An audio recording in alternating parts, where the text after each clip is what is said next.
Thank you very much. Let me welcome you to MedZone African Motives, whereby in today's presentation, I want us to be on Economics Grade 11.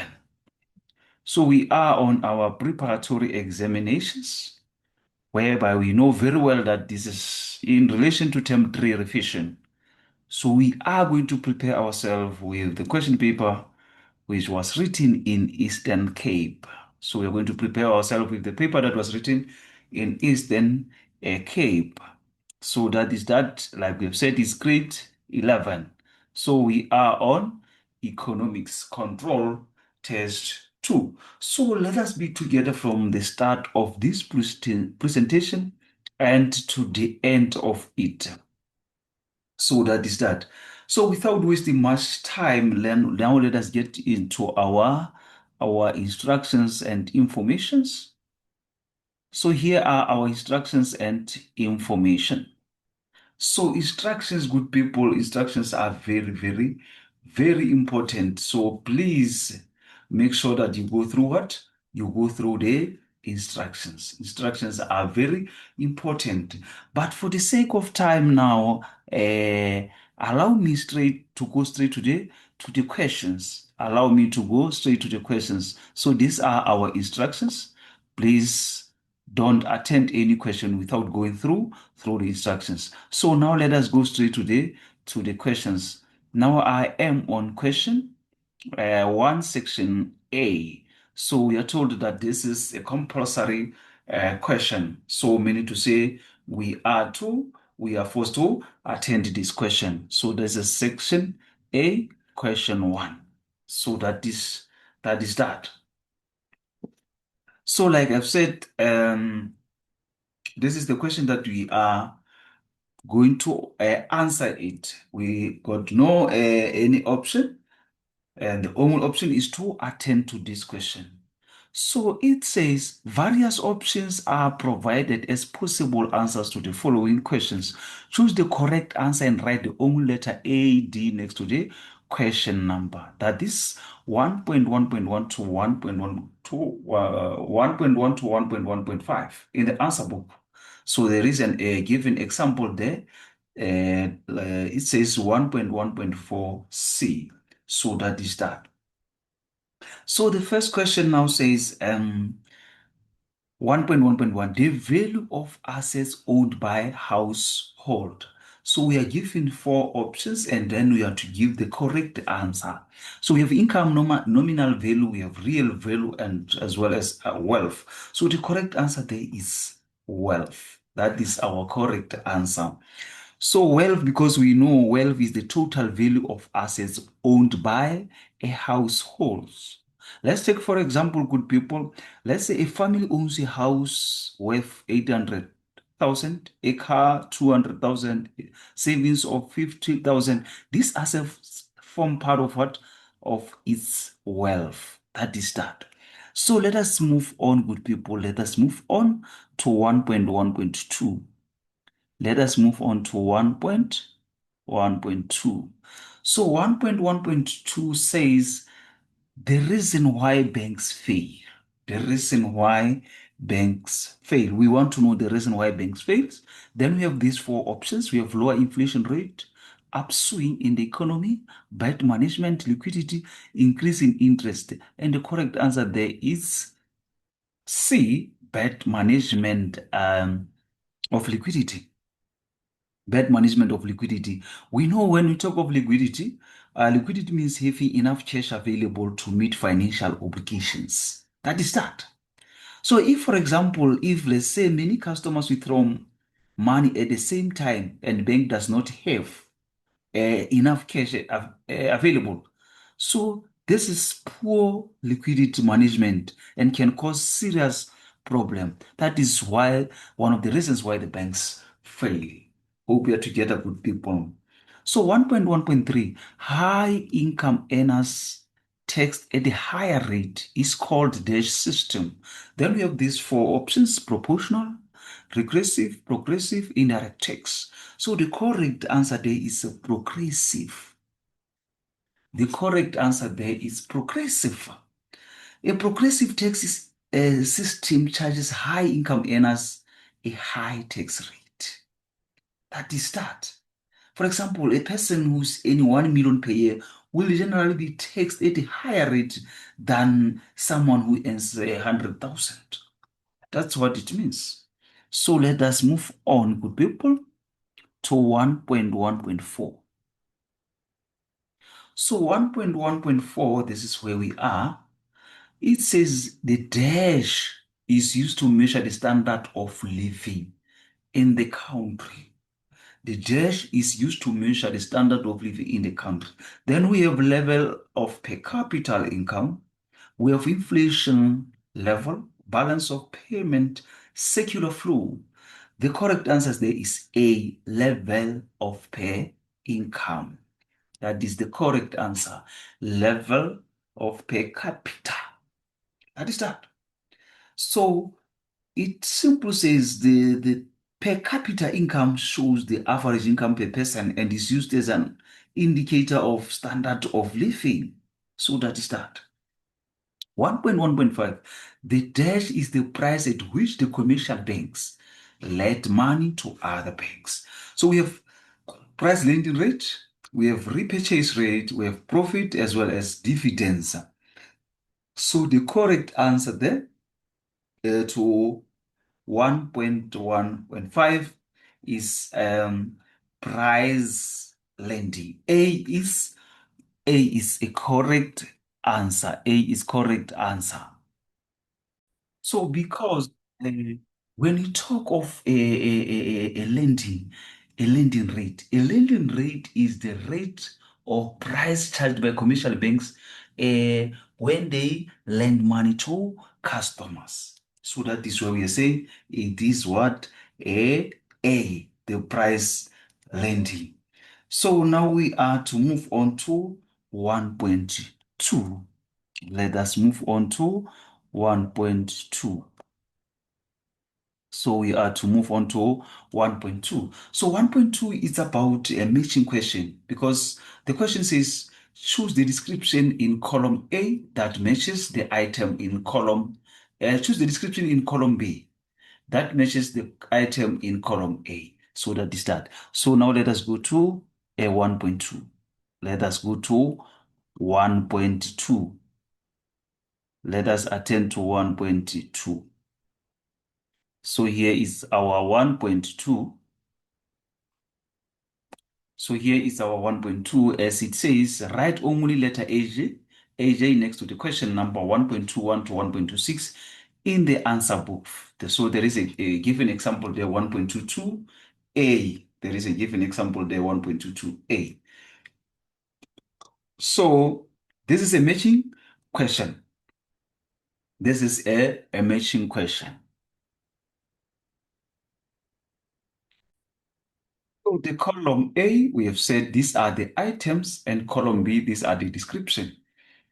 So we're going to look at the description in column B that matches the items in column A. So 1.21 talks about SARB. So what is this SARB? The SARB is South African Reserve Bank. And we know very well that South African Reserve Bank is responsible for controlling of the inflation, setting of repurchase, I'm talking of repo rate.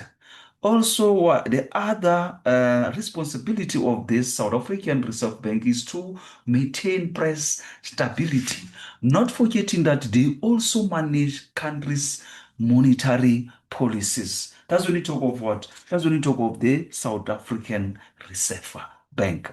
So now we want to know the descriptions that matches South African Reserve Bank. So we can go with them, can go starting from A, B, C, D, E, F, G, and try to see which one best matches the SARB. So that is that you can see E is the correct answer to match the SARB. E, which is responsible for inflation targeting. Remember when I started when I started describing what SARB is, I have said one of its responsibility is to control the inflation. So that is the description that best match what the 1.21. E is correct. We are talking of what? E is matches that. So let me write it clearly. Let me write it in such a way that you won't struggle to see it. We are saying E is correct. E is correct. So, as we have said, the SARB is responsible for inflation targeting. So, we know that the SARB aims to keep inflation within its target range. That is that. So, now let us come to 1.22 monetary policy. So, we want to know the description that matches the monetary policy. And you can see that C is the correct answer for that. C is correct. And C, that is talks about improvement of the standard of living. That is C, improvement of standard of living. So that is that. So 1.23 first world countries. 1.23 is about so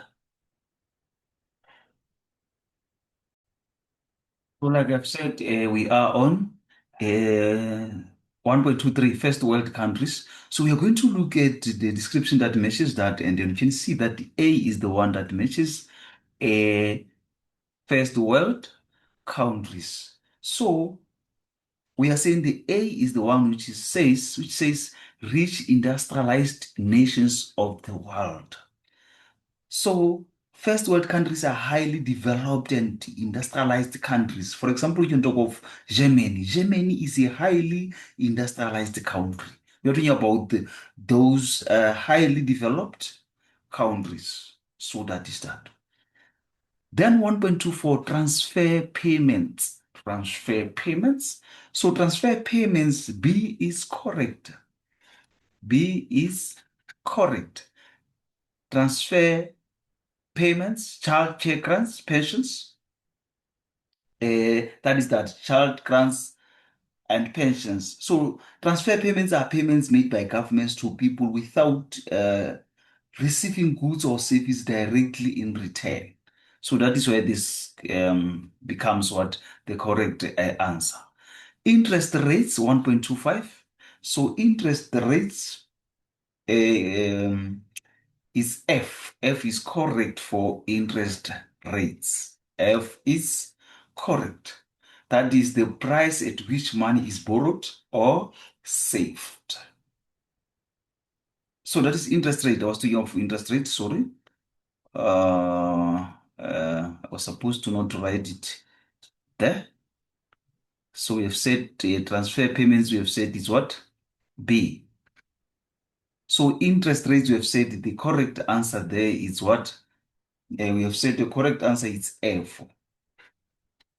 So F is about the price at which the money is borrowed or saved. So the interest is the cost of borrowing money or the return earned on savings.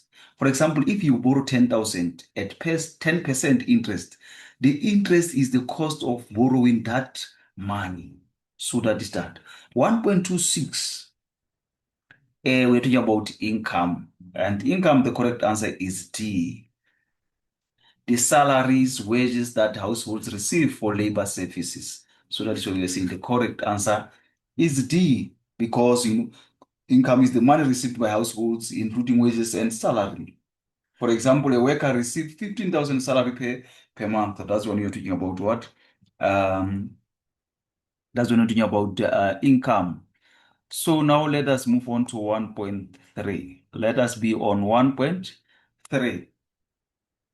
So 1.3 is all about one word term. As it says, give one term for each of the following descriptions. Write only the term next to the question number 1.31 to 1.34 in the answer book. Abbreviations and acronyms and examples will not be accepted. Will not be accepted. So, like I've said, we are on one word term. So we are on one word term. So we are going to start with 1.31. As it says, includes those coins that are circulating outside financial institutions. So we are to give one word term for that, and that is currency. That is currency. So currency refers to notes and coins used as a money. For example, 50 rand, 100 rand, notes circulating among consumers. Those are currencies. So let's start. 1.32.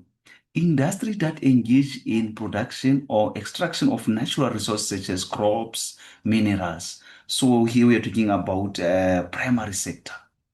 We are talking about primary sector. So this is what? A primary sector. So a primary sector engage in production and extraction of natural such as crops and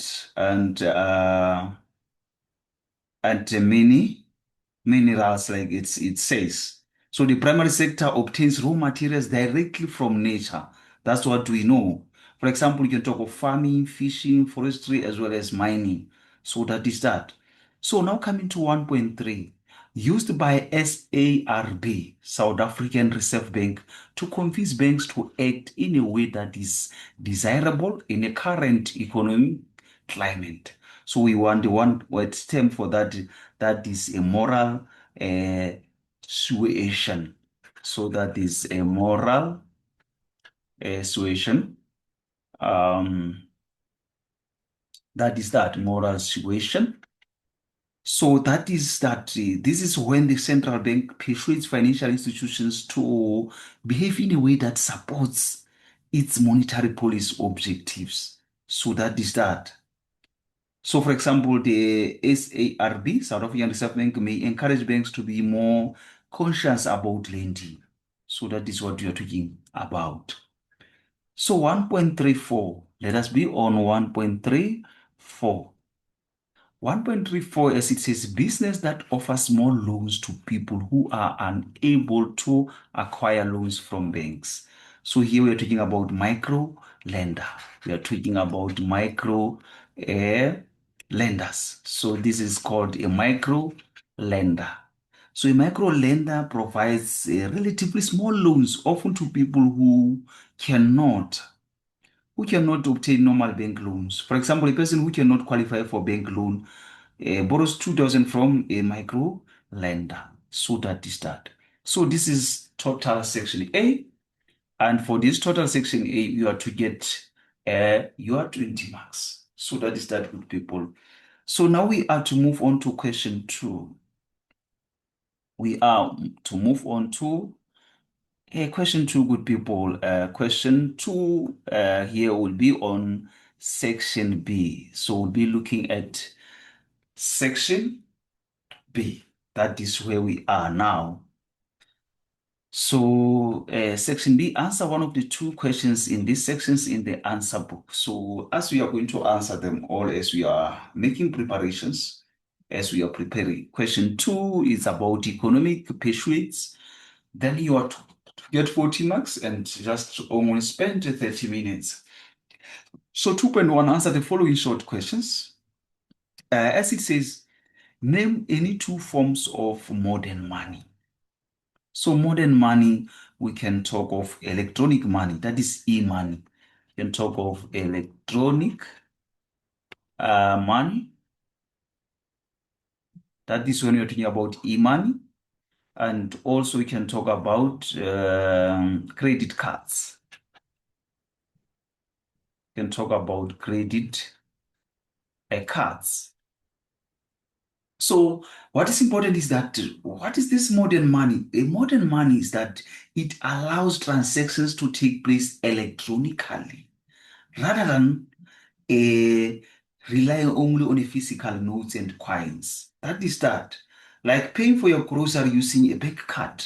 That is when you're talking about that. Hope you're together on that. At 2.12, how does inflation influence purchasing power of money?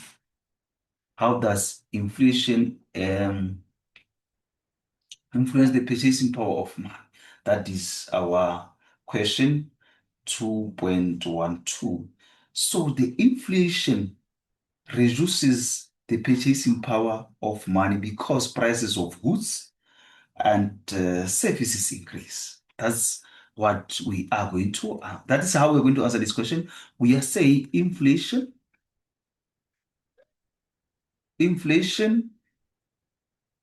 reduces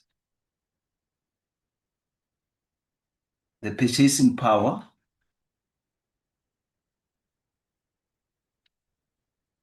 reduces the purchasing power of money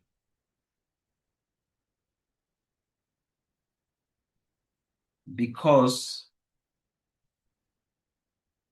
prices of goods, prices of goods, prices of goods and services increase. Prices of goods and services increase. That is that, and you are to get your 2 marks. For example, let's say if 100 could buy 10 items before inflation, but can only buy 8 items after price increase, then the purchasing power of the higher of the 100 has fallen. So that is that. Hope you get that point. So now let us move on to 2.2. Let us move on to 2.2. 2.2 read as follows. Study the information below and answer the questions that follow. Apart from conducting the common banking functions, banks play a paramount role in building the, the economy. So this is what we are to study before we answer the question. As you can see now, we have money here. We can see we have 100 rounds, we have 50 rounds, 5 rounds. So now we are to answer now the questions that follows now. Here are the questions that follows. The first question, 2.21, says, which function of money is shown by the illustration above? So the function of money that is shown by the illustration above is the medium of exchange. It's what? A medium of exchange. A medium of exchange. That is that. Medium of exchange. So as we can see from the illustration, let's go back to it so that you know why I'm saying it's a medium of exchange. You see here, this is our illustration. It shows us 50 rand. It shows us 100 rands. As you can see here, we have 100 rands. You can see we have 5 rands. So the illustration shows that, and which these are the different forms of money used to buy and pay for goods and service. Because you know, 5 rand can pay for small item, 50 rand can pay for goods worth 50 rand, 100 can pay more for more expensive goods. So the function of money shown is a medium of exchange. That is why I'm saying it's a medium of what? Medium of exchange. It's a medium of exchange. Money is accepted as a means of payment for goods and services. So that is that, good people. Hope we are together on that. Hope we are together on that. Well, now let us be on 2.22. Name any one instrument of monetary policy. Name any one instrument of monetary policy. So we can talk of a repo rate. We can talk of repo rate. So when you want to talk of repo rate, we're talking about the South African Reserve Bank.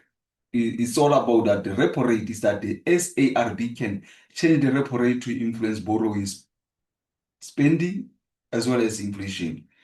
For example, increasing the repo rate make borrowing more expensive. So that is that.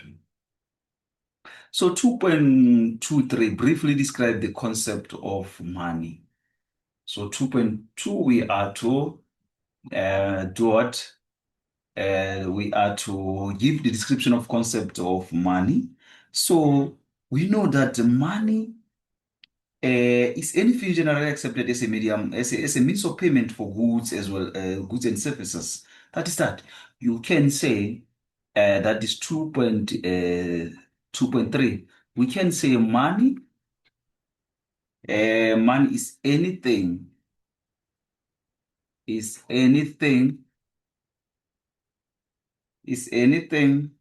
generally accepted. Generally accepted, generally accepted as a means of payment. As a means of payment. As a means of payment. As a means of payment for goods and services. As a means of payment for goods and services. So that is that. So, for example, let's say use 50 Rand to purchase food. That is money. Anything that is generally accepted is a means of payment for goods and services. So that is that. So now let us be on 2.24. 2.24 says, explain government's banker as a function of central bank.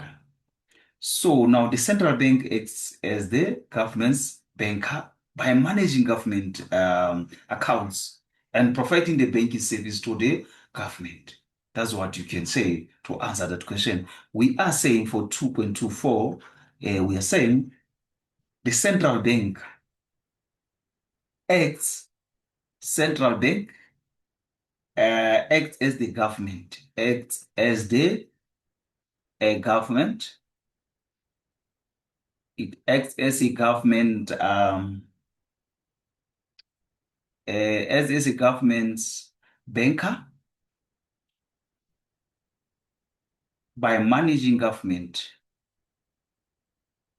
by managing a government, by managing government accounts, by managing government accounts and providing a banking service to the government. So that is that. And by providing banking service to the government. For example, let's say a government can keep its funds with the central bank and use it to make payments. So that is that. So let us move on to 2.25. Let us be on 2.25. 2.25. So 2.25 says, how will a cut in interest rates influence consumer spending? Then we're given 4 marks there. So first is that makes borrowing cheaper. Makes borrowing cheaper. Then also reduce the cost of loan repayments. Reduce the cost of loan repayments. Also encourages consumers to borrow more. Encourages consumer to borrow more. Encourages to consumer to borrow more. Also, consumer have more money. Consumer have more money. They have more money available for spending. More money available for spending. So that is that. Also, consumer spending therefore increases. That is that. So, for example, when we talk of this, is that if your monthly loan repayments falls from, let's say, 5,000 to 4.5, because the interest rates fall, you have an extra 500, and that can be spent on other goods and services. Hope we are together on that, good people. Hope we are together on that. So now let us move on. Let us move on, good people. Let us move on to 2.3. Let us be on 2.3. 2.3. We are on 2.3. 2.3, as it says, it says, study the picture below and answer the questions that follow. Here is our picture. As you can see, here is the person. And you can see this person is with medicines, is with traditional herbs. You can see someone like a doctor. That is that. But let's see what questions wants us, and then we'll take it from there. So as it says, now you can see that it says traditional healers are broadening healthcare in South Africa. We can see now our picture is what this person is what a traditional healer. So that is that. So 2.31, now we are on questions now. 2.31 says name example of public good from the above information. So public good from the above information, we can talk about health. We can talk about health care because this is a traditional healer. We can talk of what? Health care. So that is that. Public health care service provided by government or hospitals or clinic. But here you can say we are talking about what? The traditional healer there. So 2.32, mention one component of indigenous knowledge system. So we can talk of traditional healing, traditional healing, traditional healing, traditional healing. So, for example, traditional healers are using knowledge and of indigenous plants for medical purposes. So that is that. So that's that. 2.33, briefly describe the term indigenous knowledge system. So indigenous knowledge is the knowledge developed by a particular local community over generations. So get that straight.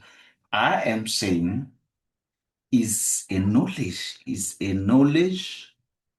developed, is a knowledge developed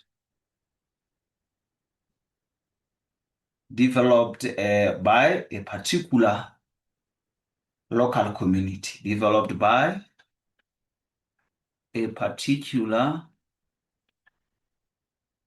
local community, particular local community over generations, over generations. So that is that. For example, the traditional knowledge about local plants and their uses. That's what we are trying to say. Then 2.34, explain the importance of indigenous knowledge system as part of local community. That is that, indigenous knowledge system. So here we are going to talk about indigenous knowledge is the knowledge developed by particular local community. So we are on 2.34, sorry. So on 2.44, importance of the local community, because it says explain the importance of indigenous knowledge system as part of local community. So it's that it preserves local knowledge and culture, provides solutions suited to local conditions. So that is that. So we are saying it preserves local knowledge.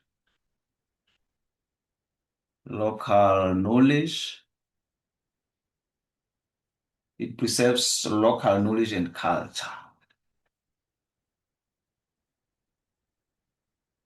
And culture Also, we can talk about it provides solutions.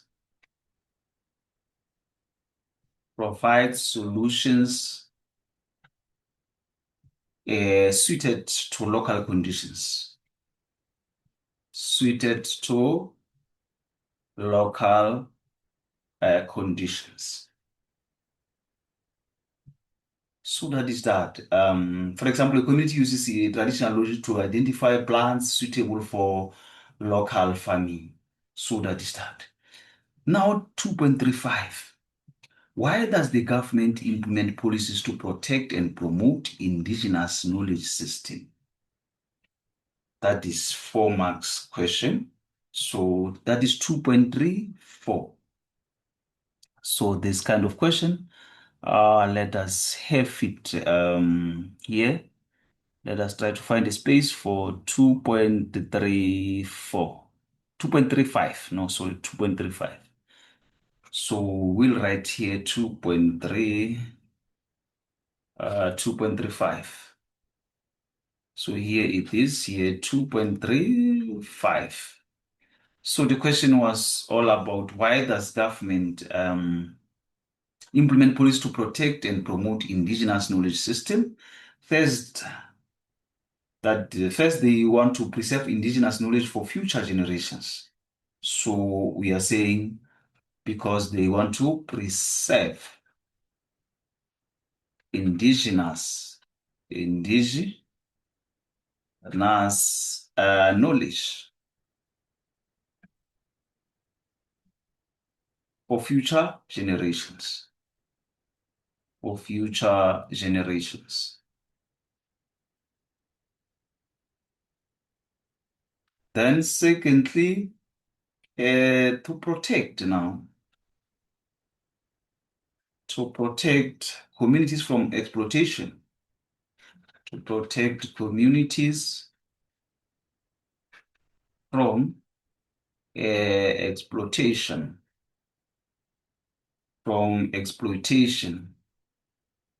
so that is that of their knowledge, of their knowledge, of their knowledge.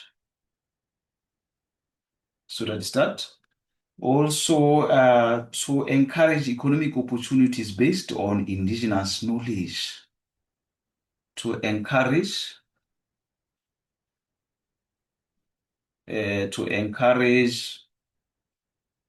economic opportunities. To encourage economic opportunities. To encourage economic opportunity based on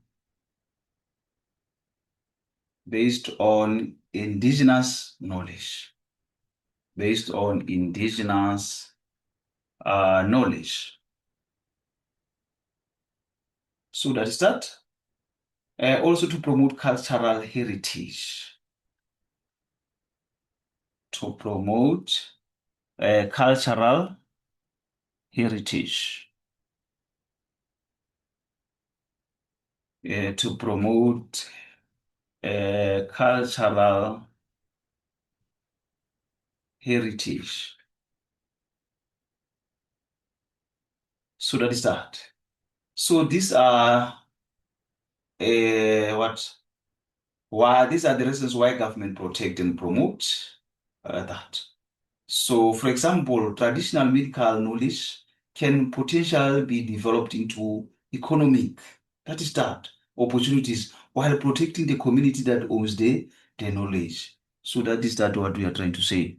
So let us move on to 2.4. 2.4 is about briefly describe entrepreneurship and the use of natural resources as strategies for development. So that is that. So when we talk of entrepreneurship, that is where we are to be, as we are asked to explain entrepreneurship and use of natural resources as strategies for development. That is that. So we are going to write here 2.4. We're going to write here 2.4. This is our 2.4. So entrepreneurship. So entrepreneurship, good people. It involves identifying opportunities, taking risks, starting business that produce goods and or services. That is that. That's how we can talk about entrepreneurship. So we are saying the entrepreneurship, entrepreneurship. So I'm saying sorry, let me write it and let me make it clear. We are saying entrepreneurship. Entrepreneurship involves identifying opportunities, identifying opportunities, taking risk. So as an entrepreneur, to take risk, moderate risk, taking risks, and starting a business. And starting a business in the face of risk, starting a business that produce goods and services, that produce goods or services, that produce goods or services. So that is that. So we are also have to tell how it promotes development, how it promotes development, how it promotes development.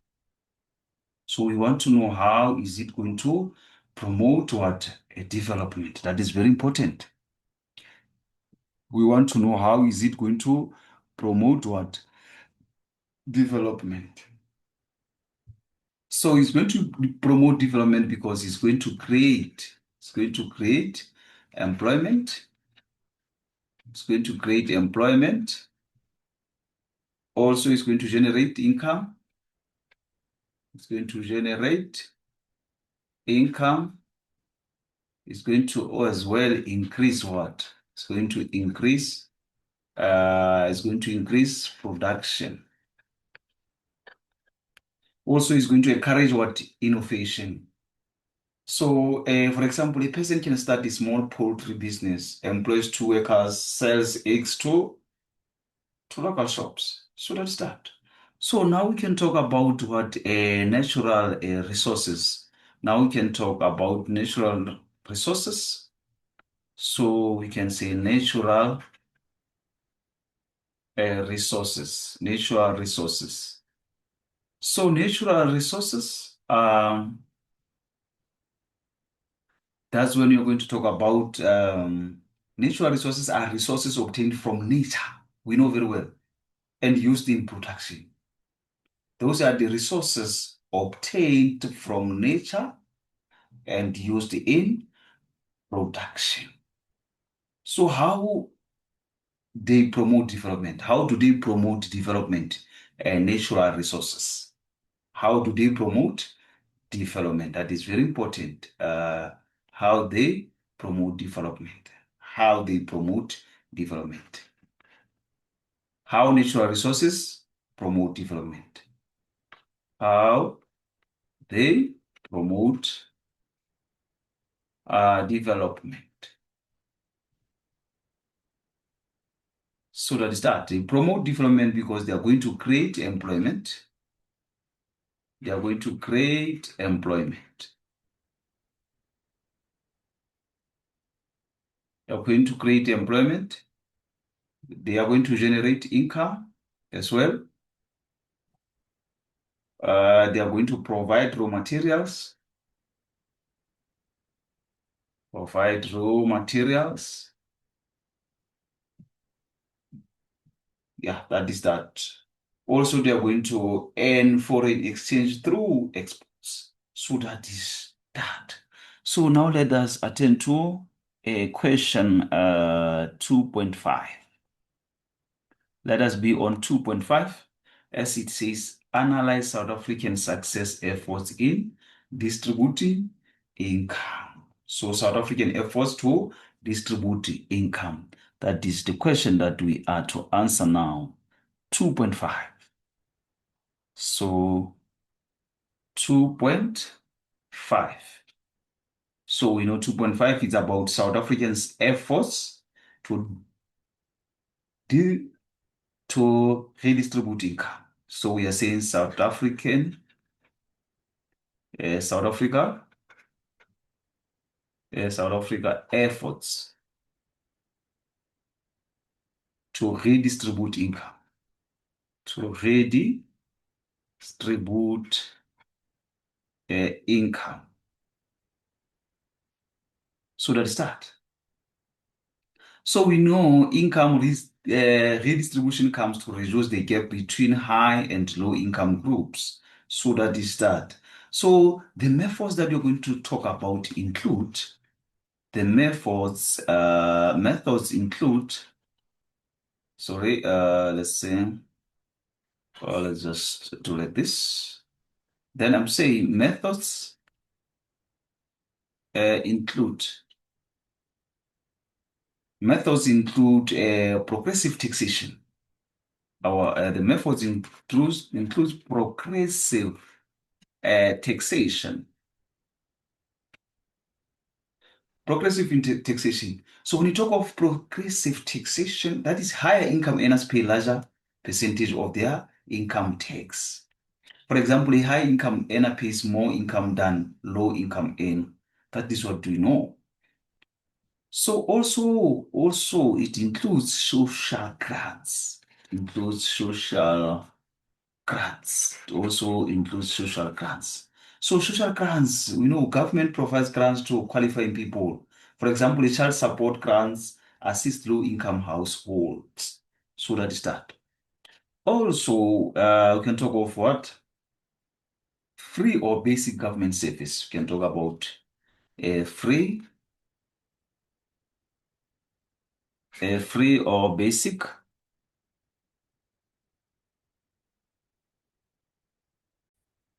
We're talking about, I'm talking about free or basic government service. Free or basic government services. So with that, we are simply says government provides services such as education, health care. That is that. For example, public schools allow children from poor households to receive what education. So that is what we are simply saying. That is what we are simple trying to say. So this is all about question 2. This is all about question 2. So hope we are together on that. So we are on question 3 now. So question 3 is all about macroeconomics. So here we are going to get 40 marks and we have to spend 30 minutes. So it says answer the following short questions. The first one says name any two money associated instruments. Any two money associated instruments. We can talk of credit cards. Can talk of credit cards as well as debit cards, as well as debit cards. So these are the instruments that allow people to make payments without using physical cash. For example, you can use a debit card to pay for groceries directly from your bank account, like we've said. So 3.12, what negative impact does borrowing money from a loan shark has for consumer? That is our 3.12. So a loan shark usually charge very high interest. So we are asked what negative impact does borrowing money from loan shark has for consumer? Is that they charge what? Very high interest. They charge very high interest. The loan shark charge very high interest. They charge high interest. That is that. Also, the consumer can become trapped in debt. Consumer can become what? Trapped in debt because the amount they owned, because the amount owned keeps what? Keeps increasing. That is one other reason where we are saying consumer,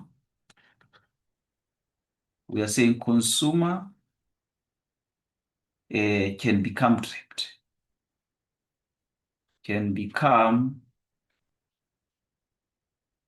trapped, can become trapped in debt. So they can become trapped in debt because of the amount owed. Because the amount owed keeps increasing. Because the amount owed,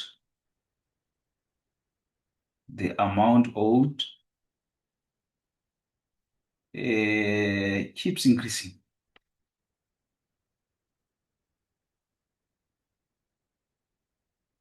So that is that. So for example, a person borrows 2,000, but because of extremely high interest rates, ends up owing more than 2,000. That is what you're saying when you're saying because the amount owed keeps increasing. So that is that. Hope we are together on that. So good people, let us move on to 3.2. 3.2 read as follows. Study the information below. Study the information below. You study the information below and answer the questions that follow. So the information here is our information where we have cumulative percentage of income, and we also have what you call cumulative percentage of what of population. So now, as you can see, our illustration, this is what we have. Then we are to answer the questions based on what you're seeing now. So it says now, name the curve labeled set in the above graph. Name the curve labeled set. So this is what you're talking about. This is the curve labeled what set. So this is what we're talking about. So what is that? That is very important on 3.2. So this is what we call Lorentz curve. This is called what? Is called a Lorentz curve.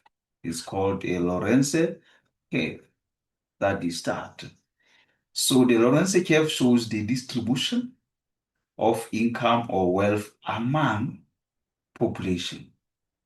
For example, it can show whether income is distributed equally or unequally.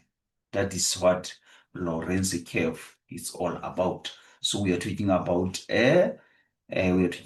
this point. This is the point that we are talking about, the point set. So good people, let us also move on to 3.22. Let us move on to 3.22. 3.22 says, what does the straight line OB represent? Straight line OB represent. So now we can come to our OB. The straight line OB. This is what you're talking about. This is our straight line OB. So now we are asked, what does that represent? So this represents a line of perfect equality. This represents the line of perfect equality. So this is what you're going to write when answering this question. It represents what? Line of perfect equality. Line of perfect equality. That is that. Line of perfect equality. So that's that. So every percentage of the population receive the same percentage of income or wealth. That's what we're saying it's a line of perfect equality. For example, if the poorest 20% of population receive 20% of total income, this represents equality. That's what we are trying to say. Briefly describe the concept of wealth. Briefly describe the concept of wealth. So wealth is the total value of assets owned by a person, household, or country at the particular point in time. Get that straight. We are saying a wealth is what? Total. Wealth is a total value. Is a total value. Is a total value of assets owned. Total value of assets owned by a person,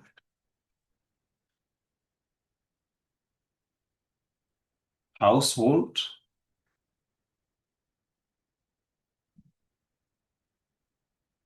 or even a country at households or if in a country at a particular point in time, at the particular point in time, at the particular point in time. So that is that. That is that. For example, a person's house or car or savings and investments are all part of their wealth. That is that. Explain the relationship between line OB and Lorenzo curve. That is that. Now we have to explain the relationship between those two. So we can now just try to find the space for 3.24. We can write here 3.24. Remember, it's about relationship between OB as well as Lorenzo curve. That is 3.24. So OB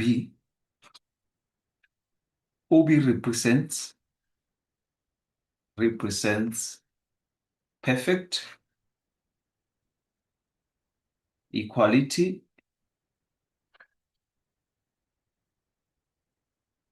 in the distribution of income, equality in the distribution of income or wealth. Then the further the Lorenzo curve is away is away from OB. So we are saying the further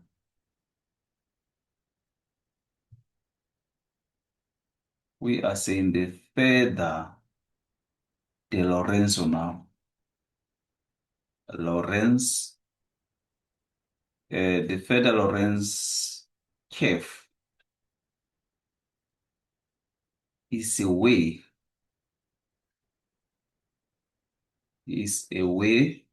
from OB.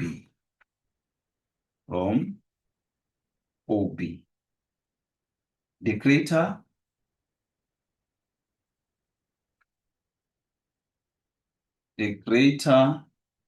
the inequality. The greater the inequality, that is that. That's what we are saying. The further Lorenzo curve is away from OB, the greater the inequality. So that is the relationship that you're talking about. So for example, if the Lorenzo curve lies very close to OB, income is relatively equal distributed. If it is far away, inequality is high. That is the relationship that you're talking about with people. 3.25, which is this one. How has COVID-19 pandemic affected the wealth creation in South Africa? That is our 3.25.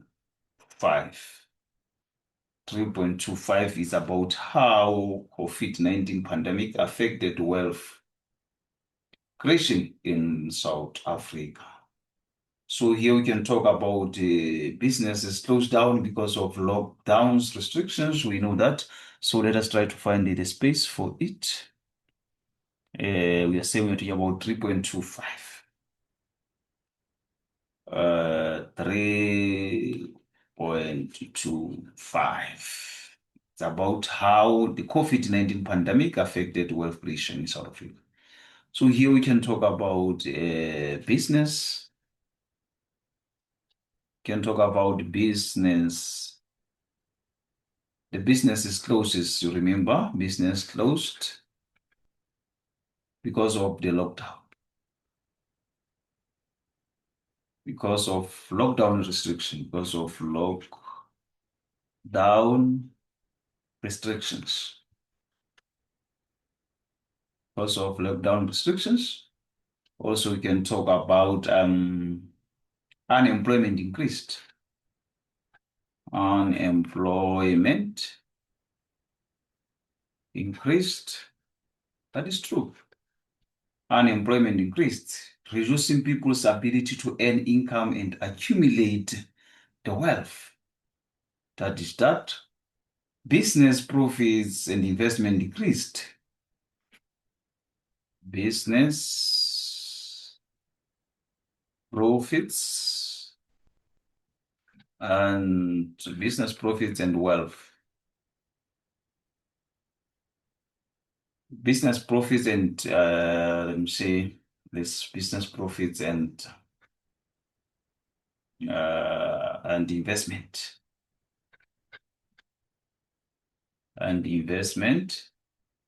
decreased. So sorry, they decreased.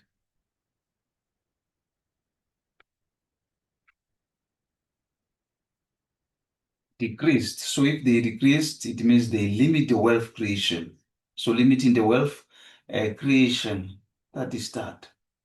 Also, many households experience loss of income and assets.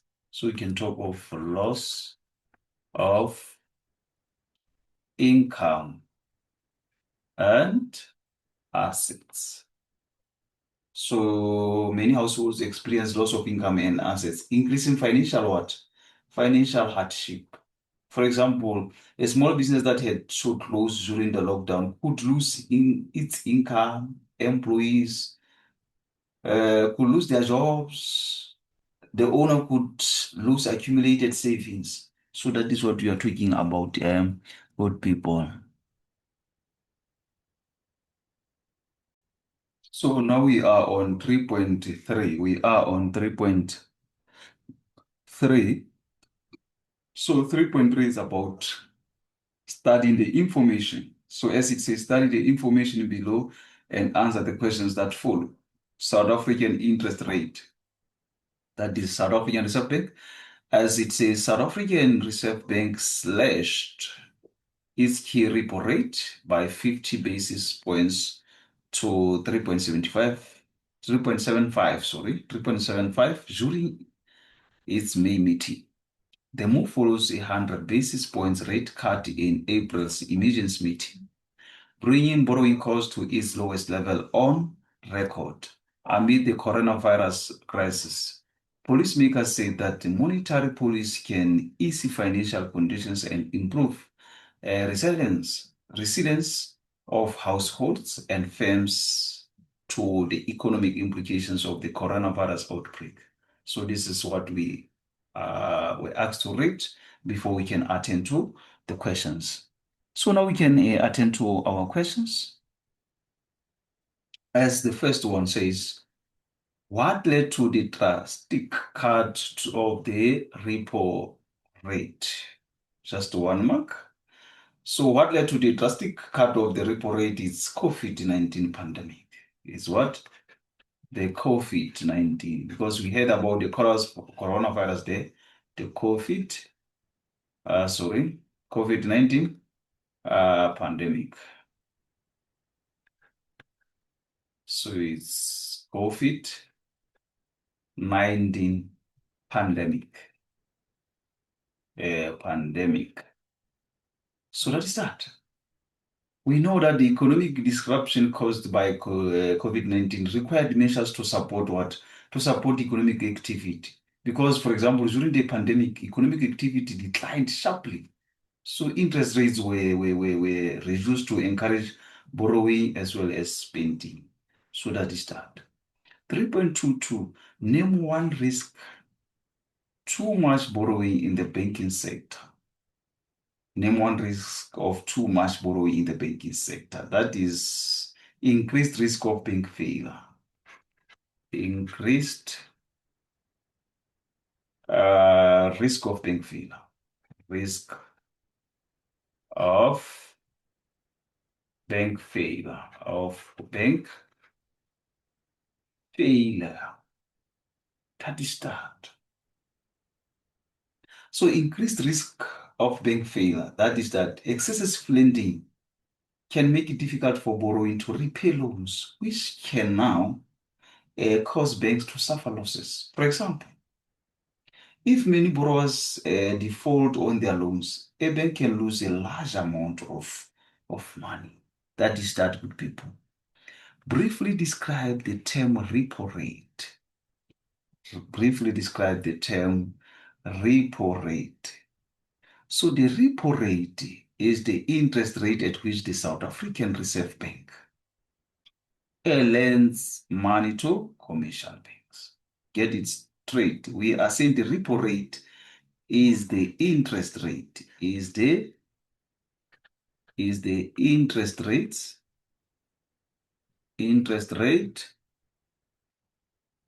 at which the South African, South African Reserve Bank, we're talking about at which South African Reserve Bank, uh, lends money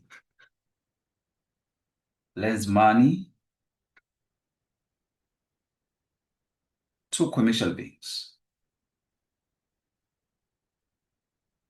to commercial banks. So that's when you're talking about the repo rate. For example, if the South African Reserve Bank increased the repo rate, commercial banks generally face higher borrowing cost. That is that. 3.34. How will a cut in the repo rate influence the procedures? So it means that way we are going to say the borrowing becomes cheaper. Borrowing is going to become cheaper. We are saying borrowing becomes cheaper. Borrowing becomes cheaper. So the borrowing is going to become cheaper for products. That is that. Also, the producers can borrow more to invest and expand production. So we are saying producers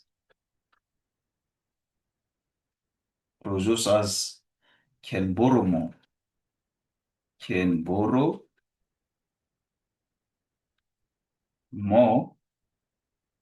to invest and expand production, to invest and expand production, to invest and expand production. So that is that. For example, a manufacturer can obtain cheaper loan to buy new machinery, allowing to produce more. So that is what you are trying to say. Now let us be on 3.35, which says which monetary policy measures can be used to influence the quantity of money in the economy. The quantity of money in the economy. So that is 3.35. So 3.35, whereby we are going to say charging the repo rate, because it was saying which monetary policy measures can be used to influence the quantity of money in the economy. So we can say charging,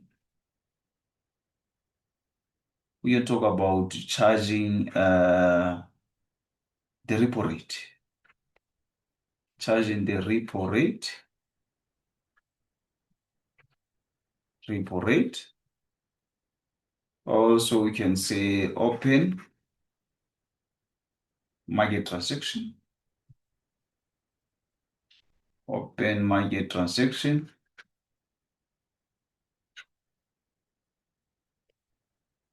Also, we can talk about charging. We can charge cash reserve requirements. We can say charging.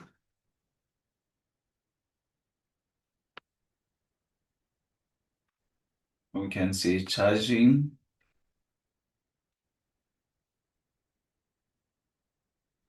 cash reserve requirements. Cash reserve requirements. Cash reserve requirements.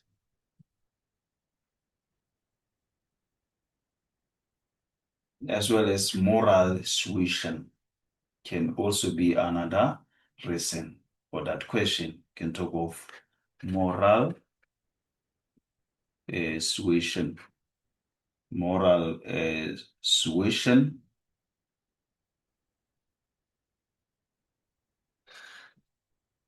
So let's say moral suasion. So these are the answers for question 3.34. So one can want to know, why am I saying these are the reasons, as I've said, charging the repo rate. Charging the repo rate. That is that. The South African Reserve Bank charges the cost of borrowing for commercial banks. For example, increasing the repo rate makes the borrowing more expensive, and this can reduce what? The amount of money circulating. That is that. Also, we are saying open market transactions. Open market transactions. So the South African Reserve Bank buys or sells securities to influence the amount of money in the economy. That is that. For example, selling securities can reduce what? Reduce money in circulation. That is that. Also, I've said charging cash reserve requirements, meaning to say the South African Reserve Bank can influence how many money banks must keep as what? As reserves. As reserves. For example, higher reserve requirements leaves banks with less money available for lending. The last one, you talk about the moral suasion. So moral suasion, that is whereby the South African Reserve Bank persuades banks to behave in a way that supports monetary policy objectives. So that is that. So good people, now let us come to another question. Let us come to 3.4. Let us be on 3.4, which says, briefly explain the role of microlenders in the economy. That is 3.4. 3.4. So 3.4, we are talking about the role of microlenders in the economy. So they do what? They provide loans to people who cannot easily borrow from commercial banks. So we are saying they provide loans to people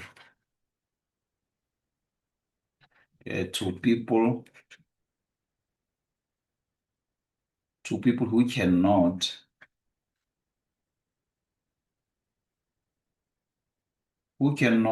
easily borrow from commercial banks. Easily borrow from commercial banks.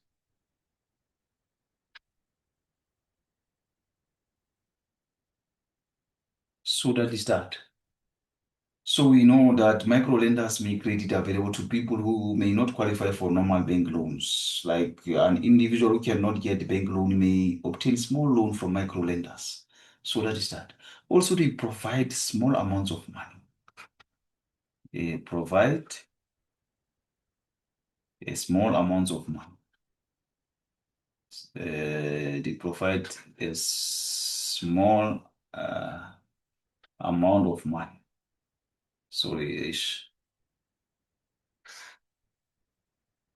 I was saying they provide a small amount of money. Amount of money. So that is that they provide small amount of money. That's how they are. So means the micro lenders generally provide relatively small loans. For example, someone may borrow 3,000 to cover an agent household expense. That is very small. Also, they do what they promote. They promote consumption. They promote consumption. They promote consumption because loans allow consumers to purchase goods and services when they do not currently have enough cash. So that is that a person can borrow money to buy household appliances. So that is what we are saying. They promote consumption. They do what? They help small business. They help small businesses. They help small businesses. That's how they are because micro loans provide capital to entrepreneurs who want to start or expand small businesses. So that is that. So let us move on to 3.5. Now we can attend to 3.5. 3.5 says evaluate the success of GIA and RDP as a government initiative to promote growth as well as development. Promote growth and development. That is 3.5. So first we are going to talk about GIA. We are going to talk about GIA. GIA is equal to growth, employment, and redistribution. So let me write it. We are saying GIA. So GIA, we are saying it stands for growth. It stands for growth, employment,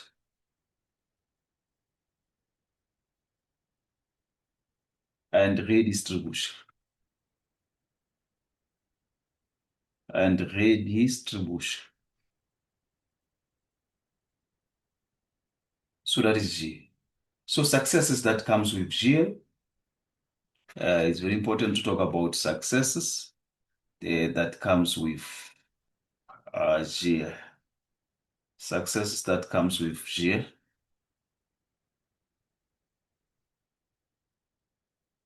So we are saying successes. So here we're going to talk about successes that comes with GIA. It's about aim to promote economic growth. They are aim to promote economic growth. Aim to promote economic growth. Also encourage investment.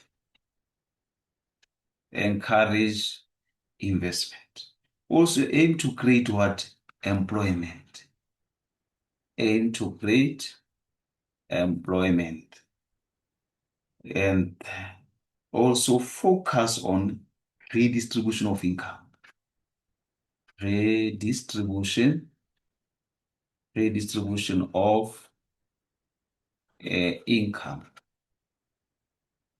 So that is that. For example, policies encouraging investment can help business expand and create what? Employment. That is that.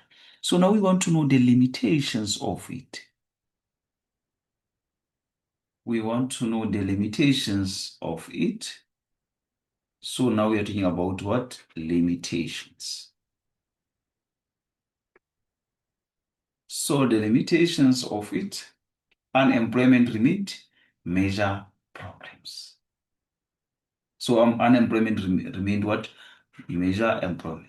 So we're talking about what? Unemployment.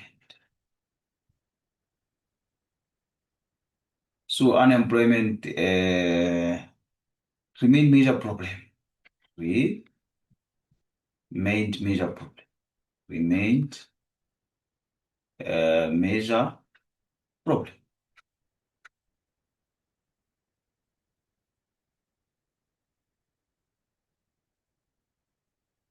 Also, poverty and inequality continued.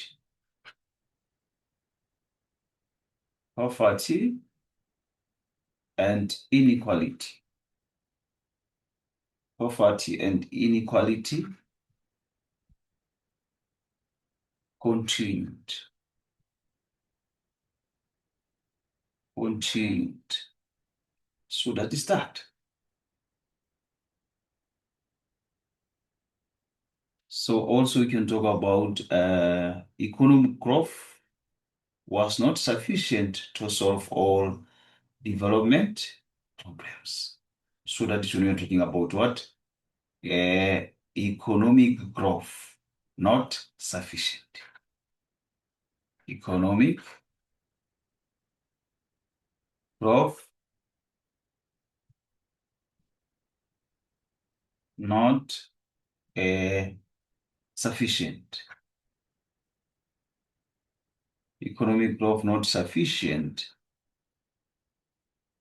Not sufficient to solve all development problems. So these are the limitations of the share. So now we have to come to RDP. So we are to come to RDP. So let us be on RDP. RDP, we know very well when we talk of RDP, we're talking about reconstruction, reconstruction, reconstruction, and development program. And development program. That's when you talk of what? RDP. Then you have to talk about successes. So focused on improving the living conditions of poorer communities. So we are saying focus on improving. Focuses on improving the living conditions of poorer communities.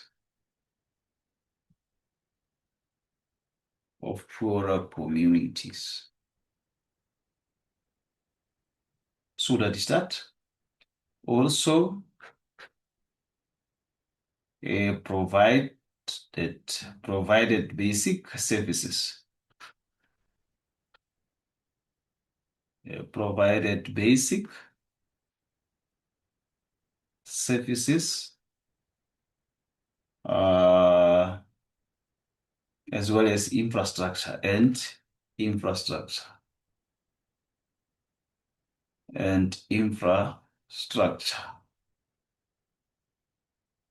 That is that. So, for example, a government construction of houses and provision of basic services can improve what? Living standards. So that is that. So now let us come to the limitations of it. So we can talk of what? Limitations. So we can talk about the limitations.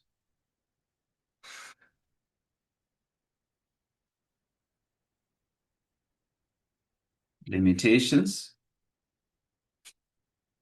So with limitations now, we are going to talk about poverty and inequality remained. And inequality remained.